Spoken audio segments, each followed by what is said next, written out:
Assalamualaikum warahmatullahi wabarakatuh. Kami tim 5, mata kuliah Interaksi Manusia dan Komputer.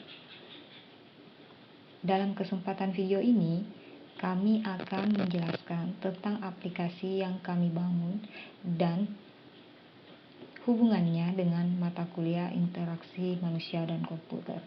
Tapi sebelum itu, saya akan menyebutkan anggota dari tim kami.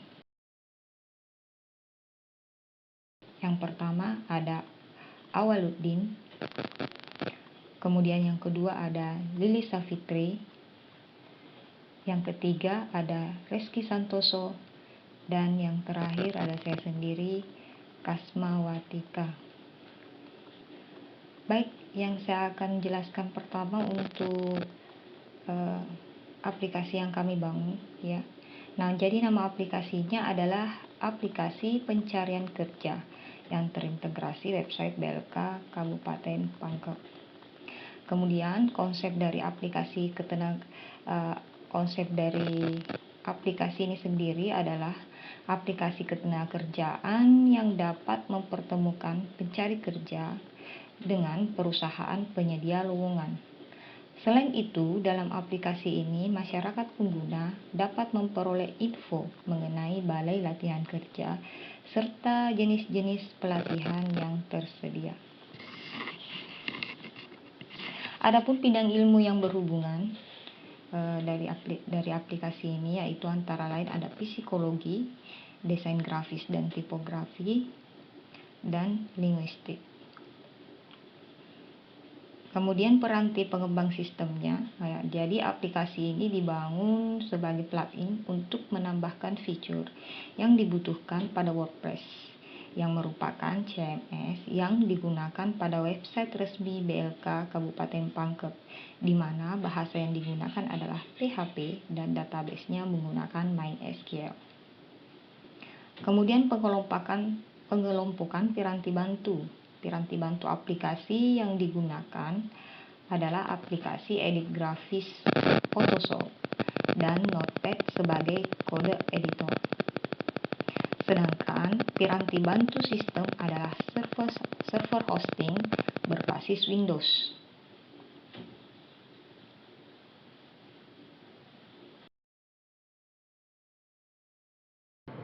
Faktor manusia. Aspek sistem komputer. Pertama, yaitu hardware, server dan seperangkat PC klien atau mobile. Kedua, software, operating system, RDBMS, MySQL, Apache server. Ketiga, brainware, admin, employer, user. Faktor manusia dalam merancang antarmuka. Yang pertama, penglihatan, kontras, pemilihan warna dengan kontras yang tidak terlalu tajam agar mata pengguna dapat menatap aplikasi dengan baik. Yang kedua, yaitu medan penglihatan. Aplikasi menggunakan lebar maksimal 1400 pixel, di mana ukuran ini sudah dapat tercakup dalam satu buah tampilan monitor tanpa harus di-scroll ke kiri atau ke kanan. Yang ketiga, yaitu warna. Warna yang digunakan adalah kombinasi warna primer yaitu putih, warna sekunder yaitu biru, warna aksen kuning yaitu kuning.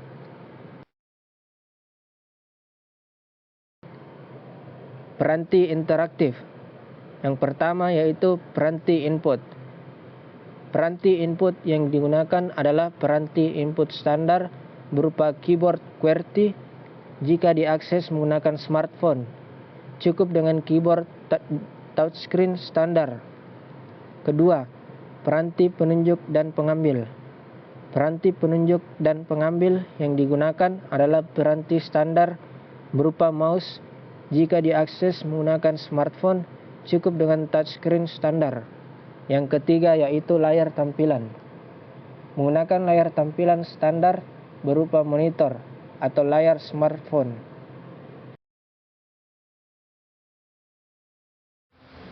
Ragam dialog. Karakteristik ragam dialog Dalam perancangan ragam dialog, perlu memperhatikan beberapa karakteristik dari ragam dialog. Di antaranya, yang pertama, konsistensi. Misalnya pada pengguna warna tombol, ukuran dan jenis huruf. Yang kedua yaitu umpan balik. Apabila pengguna melakukan kesalahan, maka aplikasi menampilkan pesan kesalahan yang mudah dipahami oleh pengguna. Yang ketiga yaitu observabilitas. Aplikasi harus berfungsi secara benar dan nampak sederhana bagi pengguna. Ragam dialog kedua yaitu kategori ragam dialog. Dialog umumnya berbasis pengisian formulir, sedangkan menu yang digunakan adalah menu sistem tarik.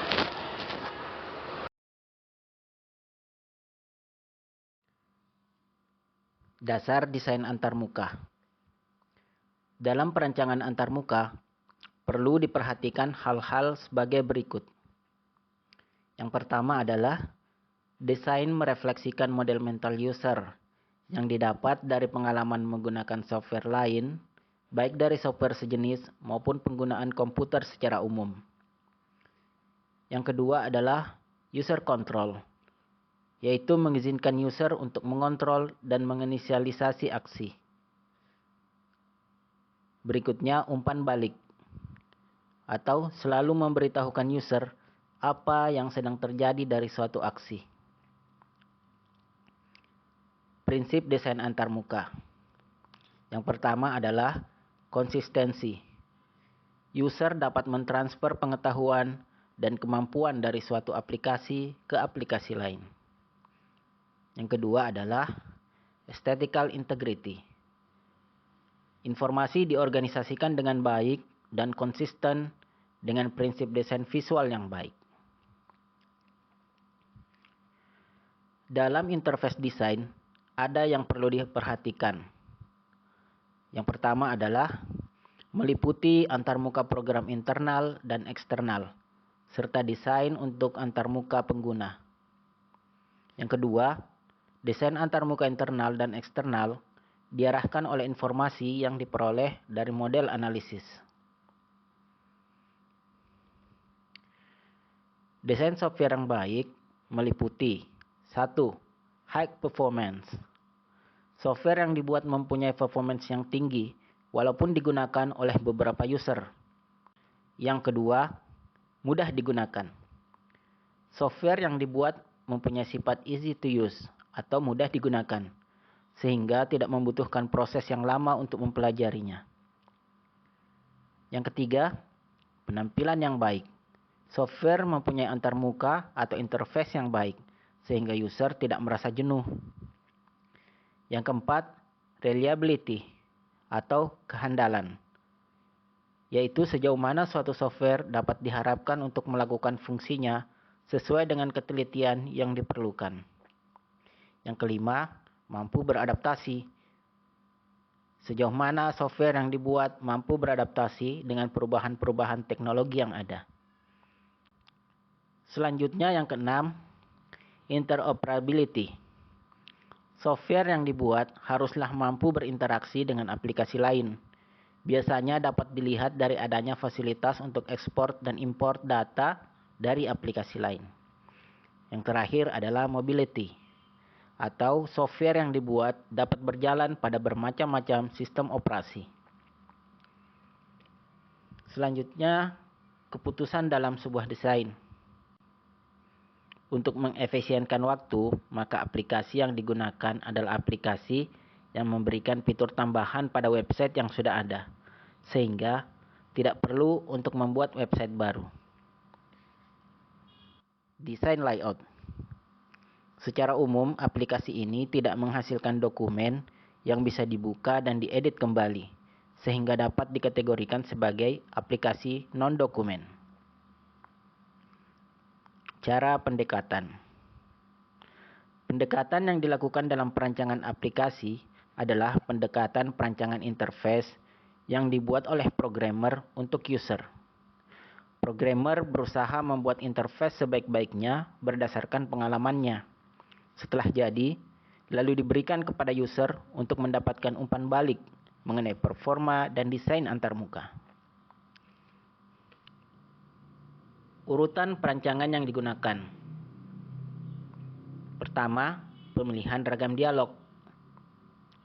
Yang kedua adalah perancangan struktur dialog. Yang ketiga, perancangan format pesan. Keempat, perancangan penanganan kesalahan dan perancangan struktur data. Adapun faktor yang diperlukan dalam perancangan yaitu yang pertama, ilusi pada objek-objek. Yang kedua, urutan visual dan fokus pengguna. Yang ketiga, struktur internal. Yang keempat, kosakata grafis yang konsisten dan sesuai. Dan yang terakhir adalah kesesuaian dengan media. Piranti bantu sederhana. Piranti bantu yang digunakan ialah lembar kerja tampilan atau LKT. Contoh LKT dapat kita lihat sebagai berikut. Ini salah satu contoh LKT yang digunakan, yaitu LKT nomor 3, di mana LKT ini menunjukkan halaman pada pengisian data lowongan pekerjaan. Adapun navigasi yang digunakan pada halaman pengisian data lowongan pekerjaan, yaitu ada 2 tombol. Yang pertama adalah klik tombol preview untuk melihat tampilan lowongan kerja yang dibuka. Yang kedua adalah tombol simpan draft. Diklik untuk mengirimkan lowongan pekerjaan ke halaman admin untuk dilakukan tindakan apakah disetujui atau ditolak. Pada bagian bawah LKT ada sedikit keterangan. Di situ dikatakan bahwa judul form menggunakan font Lato Bold sebesar 30 pixel. Teksnya secara umum menggunakan font Roboto 15 pixel. Pada medan isian data, jenis font dan ukuran sama dengan teks secara umum. Namun warna dibuat lebih pudar menggunakan kode hex 666666. Adapun tombol menggunakan warna dasar biru dengan kode 0F4D7C dan font Roboto 15 pixel warna putih atau FFFFFF dengan padding top dan bottom masing-masing 15 pixel, kemudian padding right dan left 30 pixel.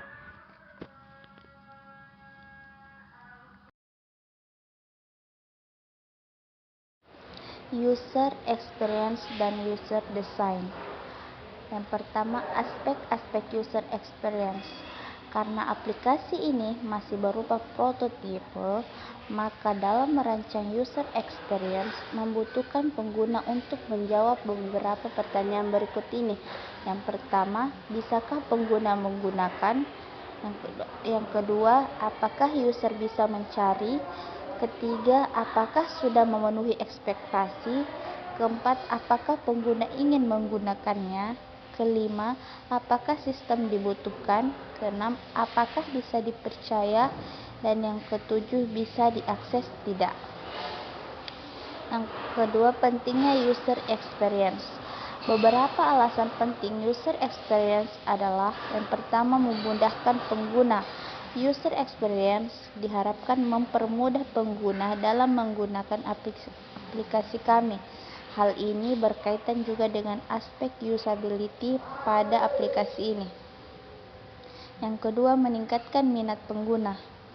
Selain memudahkan, user experience diharapkan menarik perhatian pengguna untuk menggunakan aplikasi karena kemudahan dan kebutuhan mereka dapat dipenuhi. Ketiga, memiliki user interface yang baik. Jika suatu produk memiliki user interface yang baik seperti tampilan yang sederhana akan tetapi menarik, hal ini disebabkan karena user experience dari pengguna jugalah baik sehingga menghasilkan produk yang bagus seperti perangkat lunak yang ada di pasaran saat ini. Yang keempat, menjadi pesaing produk lain. Aplikasi pencari kerja memang sudah menjamur di luar sana.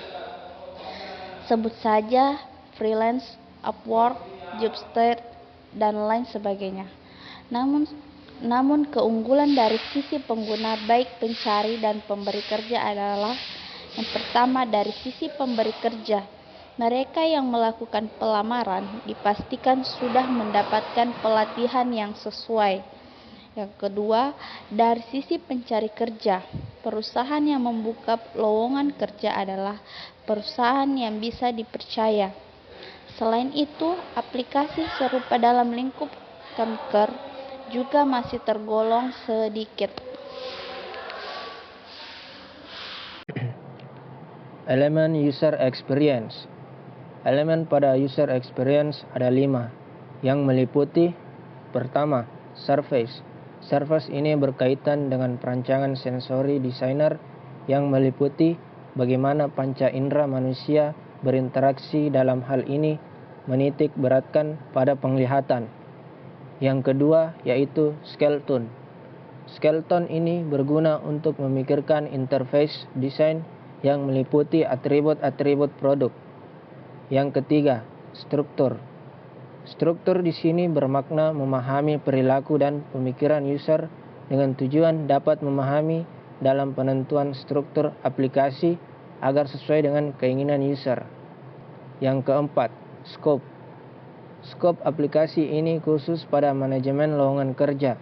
Menurut sifatnya, yaitu sebagai fungsionalitas dan produk sebagai informasi. Kelima, strategi. Strategi di dalam sini tentang bagaimana user menggunakan aplikasi dan bagaimana aplikasi yang dibuat telah sesuai dengan kebutuhan yang diinginkan user. Faktor user experience. Faktor yang diperhatikan dalam merancang user experience adalah: pertama, yaitu utility; kedua, yaitu accessibility; ketiga, yaitu usability; dan yang keempat, yaitu brand promise. User experience design. Proses UX design dilakukan dengan mengacu pada pengalaman pengguna yang melibatkan kondisi yang dibutuhkan pengguna, dengan mempelajari UX design aplikasi sejenis sehingga didapatkan interaksi yang sangat efisien dan sederhana dalam mencapai tujuan yang diinginkan user. Graphical User Interface. Yang pertama, pengaturan warna. Pemakaian warna dalam perancangan GUI ini bisa dikatakan sangat dominan dan diharapkan akan membuat tampilan objek menjadi lebih menarik.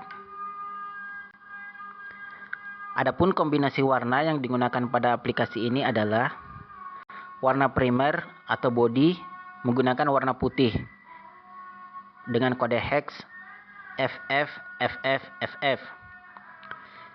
Yang kedua adalah warna sekunder, yaitu biru dengan kode hex 0F4D7C. Kemudian warna teks, yaitu warna hitam yang tidak terlalu pekat, sekitar 80%, dengan kode hex 3A. Adapun warna tambahan atau aksen menggunakan warna oranye dengan kode hex F08D3C. Elemen user interface. Dalam perancangan user interface ditetapkan ketentuan-ketentuan sebagai berikut. Lebar layar maksimal adalah 1200 pixel dan akan menyesuaikan dengan media yang mengaksesnya, atau diistilahkan dengan responsive. Kemudian, jarak antar section minimal 50 pixel. Selanjutnya, padding pada tombol utama adalah top 15 pixel, right 30 pixel, bottom 15 pixel, dan left 30 pixel.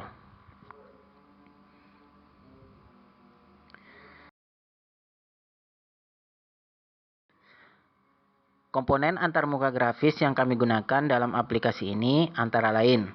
Yang pertama adalah tombol tekan. Digunakan untuk mengaktifkan suatu aktivitas apabila tombol tersebut ditekan menggunakan mouse. Yang kedua, text file. Text file adalah berupa kolom isian suatu baris yang digunakan untuk memasukkan data.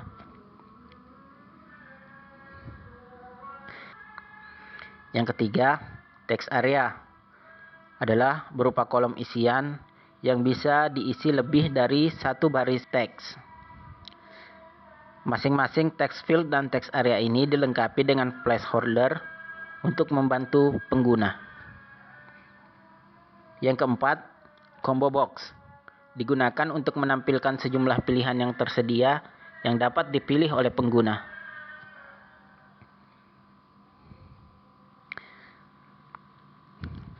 Mockup adalah rancangan yang menunjukkan contoh bagaimana penampilan dari input maupun output yang mengandung data sebenarnya. Mockup menyampaikan aspek desain visual, termasuk gambar, warna, dan tipografi. Mockup memberikan gambaran secara detail sebelum aplikasi dibuat. Adapun kelebihan menggunakan mockup, yang pertama adalah mengorganisir detail dari proyek. Yang kedua, menemukan error. Yang ketiga, menerjemahkan ide ke dalam bahasa yang dapat dimengerti oleh stakeholders. Yang keempat, menyampaikan ide kepada anggota tim. Yang kelima, implementasi desain. Dan yang keenam adalah perspektif user. Berikut adalah contoh mockup dari aplikasi ini.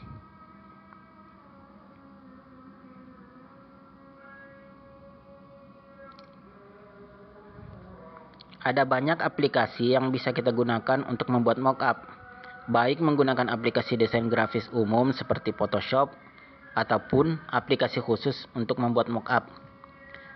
Saat ini ada 3 aplikasi populer yang digunakan untuk pembuatan mockup, yaitu yang pertama, Adobe XD, kemudian Figma, dan yang ketiga adalah Balsamiq.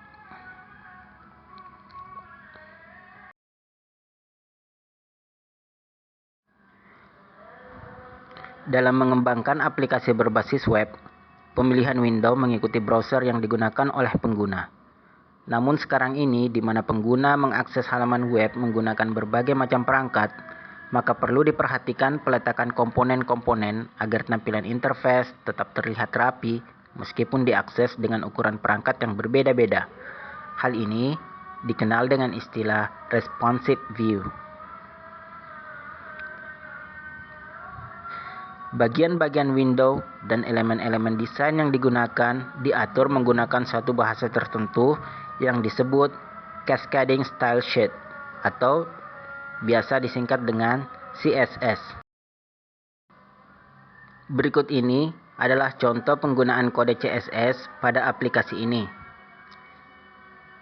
Dapat dilihat bahwa desain body, button, input, select, dan text area diatur dengan ketentuan menggunakan font family Roboto atau sans serif, font weight 400 dan ukurannya 15 pixel. Adapun untuk heading 1 dan title menggunakan font family Lato atau sans serif dengan ukuran 30 pixel. Adapun pengaturan untuk button atau tombol yaitu padding 30 pixel untuk top, 15 pixel untuk left, 30 pixel untuk bottom, dan 15 pixel untuk right.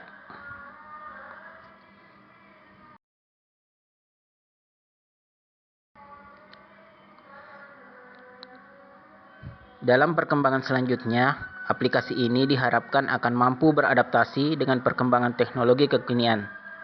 Adapun rencana pengembangan aplikasi ini di masa depan adalah 1. Membuat versi aplikasi berbasis mobile, baik itu Android maupun iOS. Yang kedua, penggunaan QR code dalam pelamaran atau apply sebuah lowongan pekerjaan. Yang ketiga, dapat mengadopsi teknologi terkini dalam pengembangannya, misalnya saja headless CMS.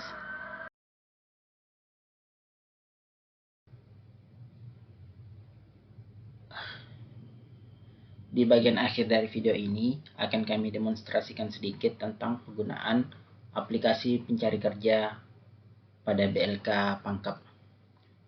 Di sini adalah halaman utama website dari BLK Pangkep.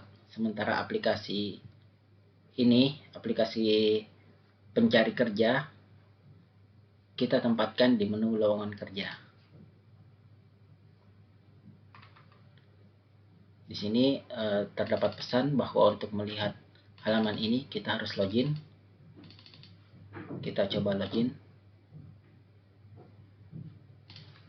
Kita login sebagai user biasa.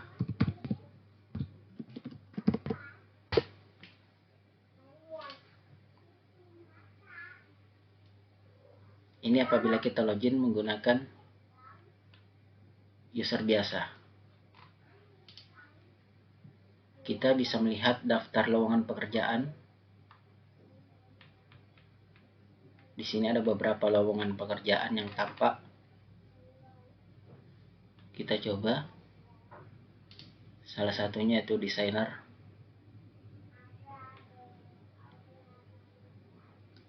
Dan apabila user berminat untuk melamar, maka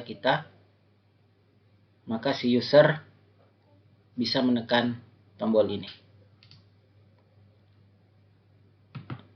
Kemudian diberikan petunjuk bagaimana cara melakukan pelamaran. Itu jika kita login sebagai user biasa. Sekarang kita log out. Kemudian kita login sebagai pemberi kerja.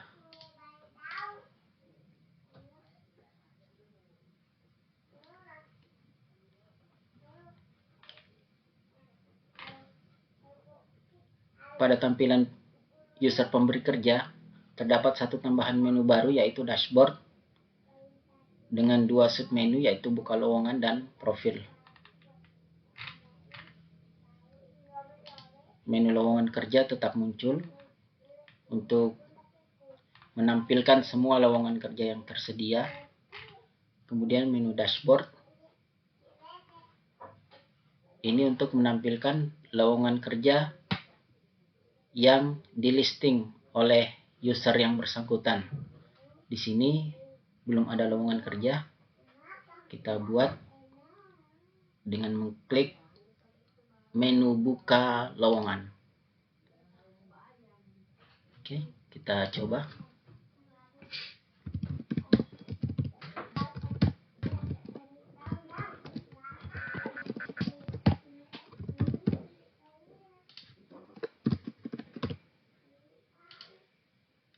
Coba pekerja paruh waktu.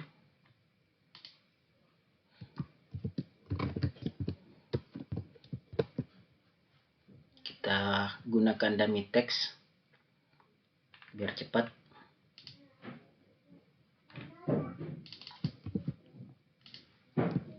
Oke, kira-kira seperti itu. Ini aplikasi pelamaran.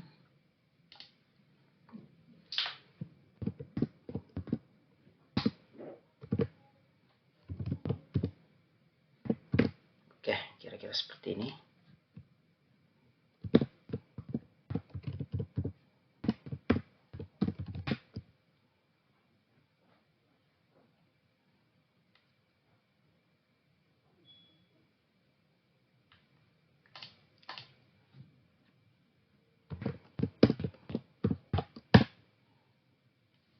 Untuk logo. Oke. Preview. Ya, kira-kira seperti ini tampilan saat lowongan tersebut di listing. Kita kirim daftar. Oke.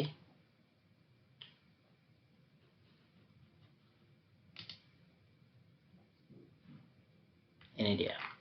Kemudian kita lihat di daftar lowongan yang terbuka. Di sini sudah muncul satu buah lowongan baru, yaitu desainer pakaian muslimah.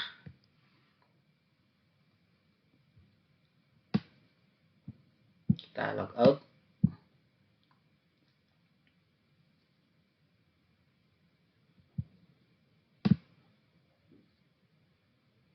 Oke. Demikian demonstrasi aplikasi kami. Dan kami akhiri video ini dengan ucapan terima kasih. Wassalamualaikum warahmatullahi wabarakatuh.